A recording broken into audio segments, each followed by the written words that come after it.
The largely unknown Alberta Party claims that someone is making misleading robocalls, masquerading as their leader, Stephen Mandel, and then endorsing UCP leader Jason Kenney as premier.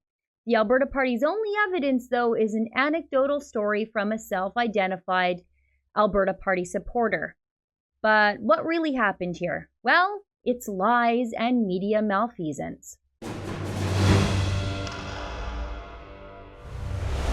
The Alberta Party is a hodgepodge conglomeration of soft socialists and former entitled Redford Tories, left out in the cold by Jason Kenney's takeover of the PC Party and the subsequent unification with the Wild Rose Party in the form of the United Conservative Party.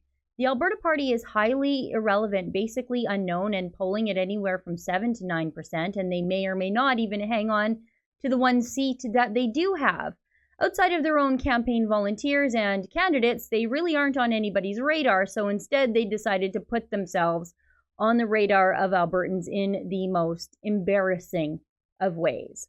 You see, the party was contacted by a supporter who claims he was subject to a fake robocall where the caller identified themselves as Stephen Mandel, the leader of the Alberta Party, who then endorsed Jason Kenney for premier. Normal people would have pumped the brakes right here and waited to get some facts. I mean, think about it. Who would impersonate the Alberta Party to gain votes? Instead, Mandel said they were making a complaint with the RCMP, and then he held a press conference preening about the lack of morality in politics. Just watch this Edmonton Journal interview with the whistleblower in question here. It started saying, hi, this is Stephen Mandel of the Alberta Party, and we're having an election on Tuesday, and if you believe in Alberta, Jason Kenney has all the answers. He's going to get the pipeline built. He's going to do everything he says he's going to do. And it goes on for about a minute and a half, and then it ends saying, I'm Stephen Mandel, and I support Jason Kenney of the UCP Party. It could have been an independent source doing it. We don't know.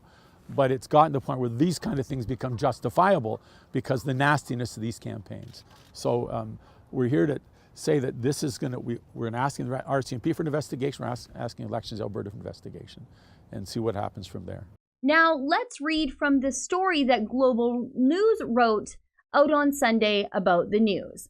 Alberta Party leader Stephen Mandel said he is in shock after hearing that Bob Wyspinski, who lives in the Ardrossan area, allegedly received a robocall Saturday night. I guess it's the thing that broke the camel's back. I've just had enough of it, Mandel said. Wyspinski said he received the call on his landline around 5:50 p.m. Wyspinski said he is positive the voice sounded like Mandel and used the leader's identity. I knew it was him, that was the name that was said, Wyspinski said. Whoever did it did a good job. Wyspinski said the robocall came from a local number, and when he called that number back, the man who answered the phone said he did not know what Wyspinski was talking about. I suggest that probably that is true. Anyways, going on. I couldn't believe it. Like I thought this was wrong, Wyspinski said. He quickly called his friend, Marvin Olsen, who is the Alberta Party candidate in Fort Saskatchewan-Vegreville, to alert the party. Oh, friends, wait, there is more. Again from Global, to bolster up their story. An Edmonton woman who lives in Mill Woods initially told Global News she also received a robocall Saturday afternoon. The woman, who spoke on condition of anonymity, said she was driving with her family when the call came in. When I answered, it was an automated message saying it was Stephen Mandel calling to make sure your vote goes out to the UCP party on April 16th, she said. Whoa, seriously bad if this is true, and based on the media coverage, it absolutely has to be true, right? I mean, story after story was written by the mainstream media in the wake of this really bizarre press conference.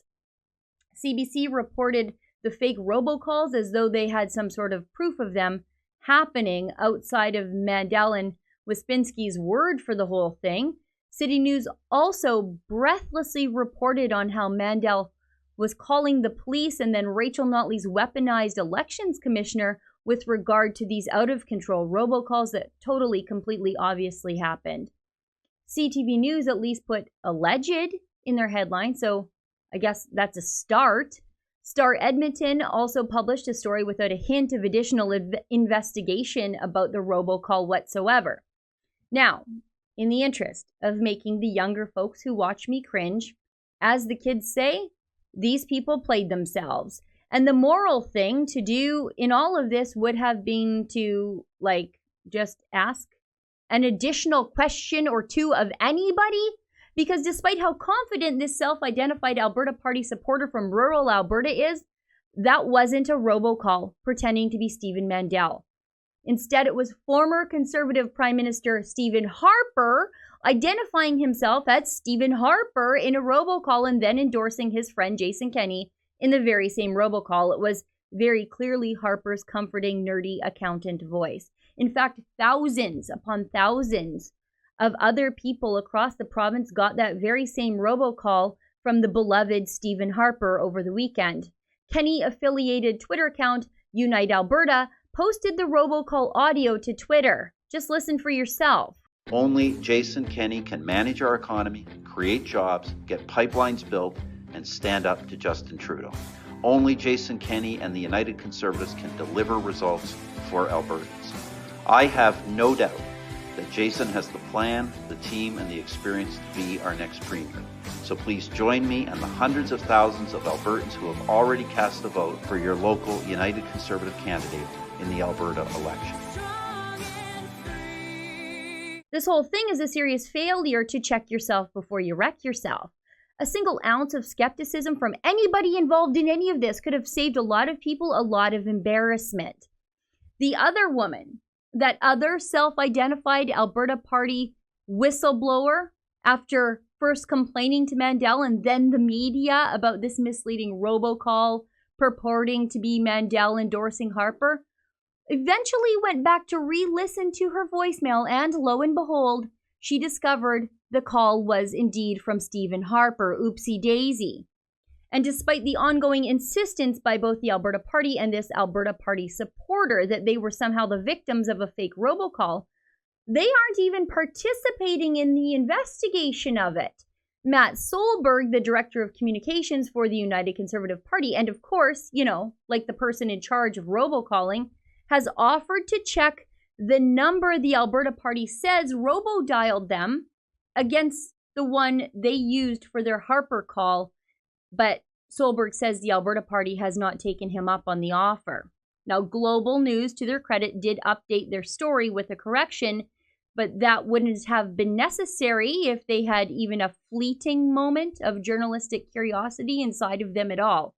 But honestly, friends, I love everything about this mess, especially the imagery of this press conference with those former progressive conservative Redford Tories like Dave Quest struggling to find a way to get their snouts back up to the trough of government while simultaneously nuking their own careers as the spectacle went down Sunday on a street in Edmonton. It was gorgeous.